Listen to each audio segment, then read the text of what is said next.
손가락 운동에 조금 더 신경을 쓰겠다라고 지난 인사청문회에서 답변하셨는데 그건 기억하십니까? 기억합니다. 네. 5.18 민주화 운동 폄훼 혐오글에 좋아요를 누른 맥락은 무엇입니까? 공직에 임명이 된다면 소셜미디어에서 좋아요 표시를 하는 것에 조금 더 손가락 운동에 조금 더 신경을 네네. 쓰겠습니다.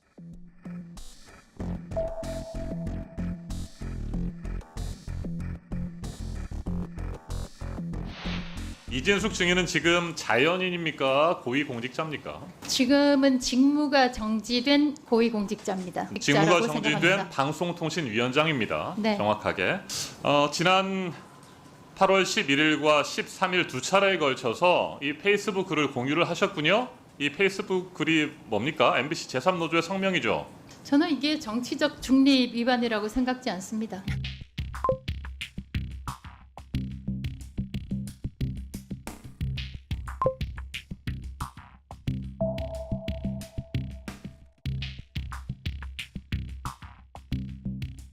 저는 네, 그래서- 이 주장에 상당히 타당성이 있다고 판단을 해서 공유했습니다. 이진숙 위원장은 여전히 뉴라이트 사관, 편향된 이념에 사로잡혀 있는 거 아닙니까? 저는 뉴라이트가 개인적으로 잘못된 것이라고 생각지도 않지만 공영방송을 장악할 생각도 없고 뉴라이트 사관은 매국적 친일 가치관을 가지고 있다라는 의견에 동의하십니까? 예 아니오라고 답변할 수 없는 사안이라고 생각하고요. 의견은 내일은 제 몇 회 광복절이죠? 지금 광복절, 건국절 관련해 가지고 말씀을 하시기 때문에 그 문제에 대해서 여기서 답변하지 않겠습니다. 광복절, 건국절 이야기를 하다뇨. 내일이 광복절인데 내일이 광복절, 몇 회 광복절 이야기도 못하는 사람이 지금 저 자리에 앉아 있다니 전 정말 참담합니다. 김태규 판사 시절에 대법원이 2018년도에 일본 강제징용 피해자에 대해서 일본 기업의 배상 책임을 인정한 그 판결에 대해서 대법 판결이 잘못됐다, 실수했다. 그거는 정치적 외교적 수법으로 풀어야지 굳이 사법적인 방식으로 푸는 것은 오히려 그 사법적 원리로 풀기 위해서 법을 무리하게 여기까지 법규를 듣고요. 바꾸는 그것은 기본적으로 법의 원리를 바꾸는 결과가 마지막에 되기 때문에 25페이지에 그 이렇게 썼어요. 폐해에 대해서 됐어요. 지적을 한 겁니다. 됐어요.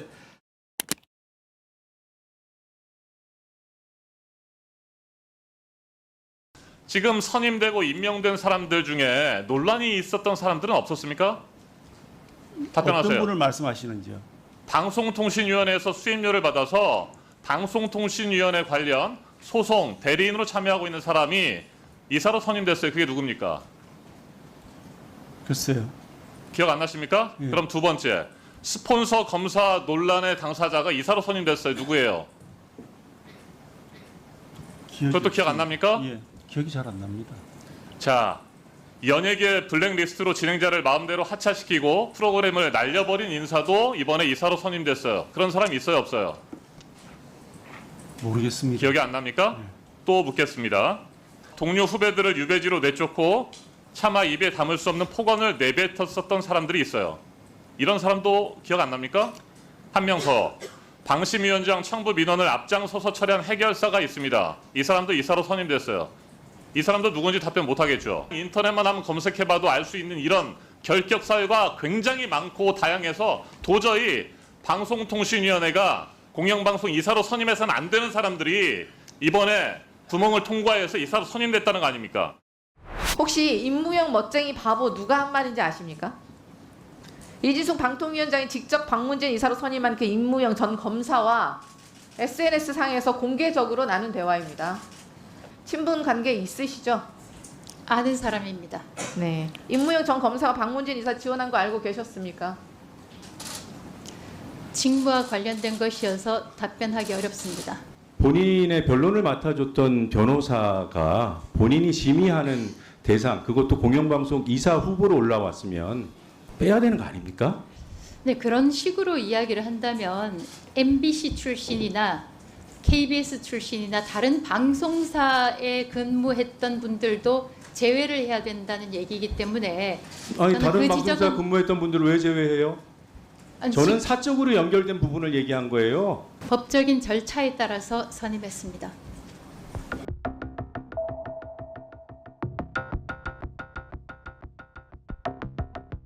임무영 이사의 이 잘못된 장애인 혐오 발언 사실을 알았습니까? 몰랐습니까? 본인이 해명을 알고 있음에도 가짜 불구하고 그런 사람을 장애인으로 박문진 이사로 행동하는 임명했군요. 사람에 대해서 표현했다고 했습니다. 네.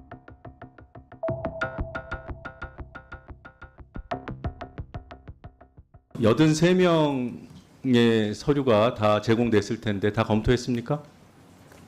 제가 그 검토 부분에 대해서는 제가 필요한 방식으로 제가 알아서 검토했습니다. 아 그러니까 거기에 관해서 설명을 해달라고요. 전체 회의 전에 어느 정도나 검토했습니까?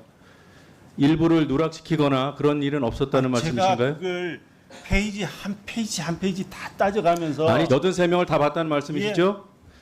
그 지원 서류 이외에 국민 의견 수렴 서류도 다 봤습니까? 국민 의견 그런 서류가 존재하는지 모르세요? 아니 알고 있습니다. 보셨는지 안 보셨는지 모르세요? 예, 그 부분 잘 기억이 안 나요. 기억이 안 나요? 예. 결격 사유 조회한 서류도 보셨어요? 그런 부분은 사실은 좀 어느 정도 믿고 봤습니다. 그건 뭐 거기 결격이 있으면은 그게 올렸겠습니까? 그러니까 제대로 안 봤다는 말씀을 지금 실토하시는 건가요? 뭐, 전체 회의 그래서- 전에 후보자를 일부 추리셨습니까? 83명 전원 다 가지고 가셨습니까? 제 마음속으로는 추렸습니다.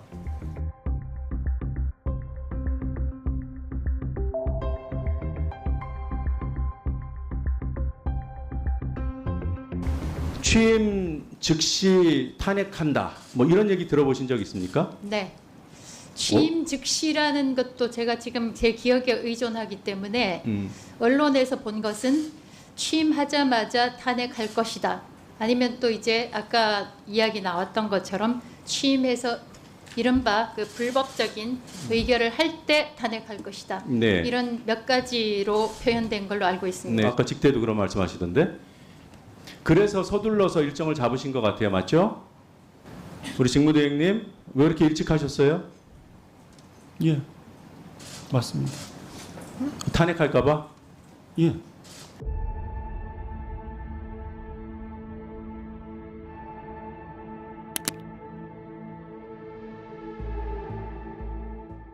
해외 여행 가셨을 때.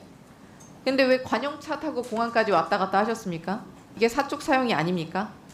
휴가 가시면서 기사 쓰고 관용차 타고 공항 가는 거 이게 규모 있는 기업이 할 짓입니까? 답변하지 않겠습니다. 1, 2만 원대 소액 결제부터 100만 원을 긁은 그 단란주점, 수천만 원 긁었던 특급 호텔 결제 내역 전부 다 본인이 업무로 사용한 거 맞습니까? 제가 그 청문회 3일 동안 그 터무니없는 인신 모독성 비난을 견뎠던 것은 제가 모두 업무용으로 사용했다는 저 나름대로의 자부심 때문이었습니다.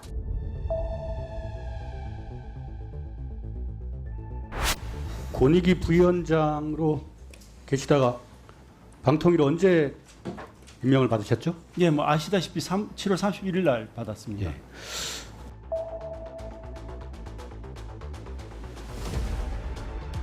그 전에 권익위의 위원으로 일을 하시면서 예.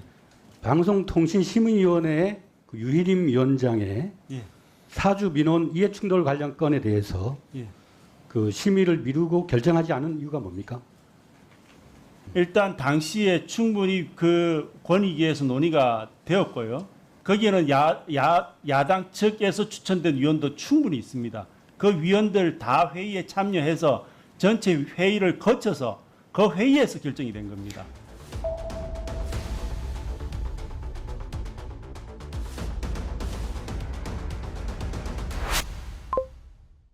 본인은 일체 거기에 대한 책임이 없습니까?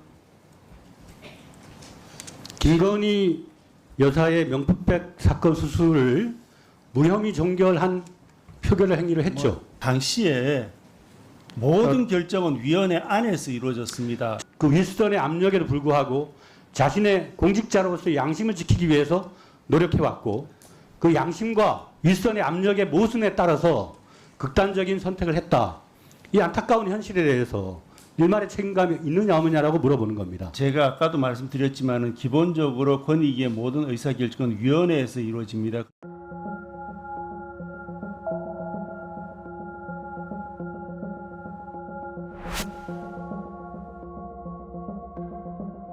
직전에 권익위에 있으면서 대통령 여사의 명품백 수수건에 대해서는 그 위원이라고 하는 그 압력을 가지고 부패 방지 30년 공무원 한 사람한테 그 양심의 자유를 침해한 거 아닙니까?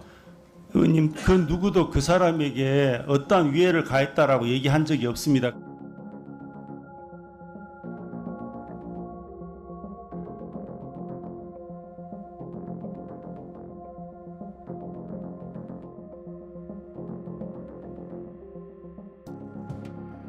내 목숨을 걸어서라도 지키려고 하는 것은 국가가 아니야. 분명히 소위 애국 이런 것이 아니야. 진실이야.